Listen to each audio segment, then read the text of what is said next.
I'm meteorologist Bobby J. No big difference in the forecast throughout this weekend. Cool morning temperatures followed by warm afternoons, getting on the toasty side, nearing some record heat as we're getting through this weekend, but we're staying below those record high temperatures. We are expecting a little bit of smoke across the northwest as we're getting through this weekend. There are still wildfires going on into the northwest, and with the ridge of high pressure pushing out west, it's going to be moving that smoke a little bit further south into our region. So we've already had a little bit on the hazier side the last couple of days. I think that's going to continue throughout this weekend. Now we do cool off next week, but we stay dry. Now the cool down is not as significant as we are expecting the last couple of days. This cold front that's going to be moving through a little bit lesser cool down for our region. Now we do see the mid 60s here today for the coastline, starting out with that patchy dense fog, marine stratus, but that does look to start to clear a little bit, especially down towards Brookings, getting up into the upper 60s for this afternoon.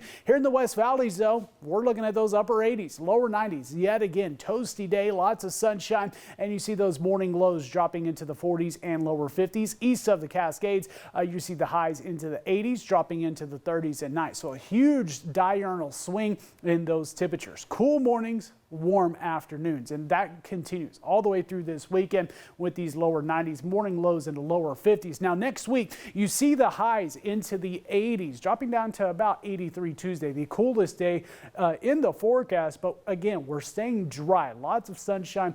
For next week, we will have some passing clouds with that cold front later Monday through early Tuesday. Mostly sunny for the Klamath Basin. We're looking at those lower 80s this weekend, then dropping into some 70s next week. Morning lows look to continue in the 30s. Now, Northern California, 90s next few days, 80s into next week. Morning lows in the 40s. And the coastline, lesser setup of that fog after this weekend.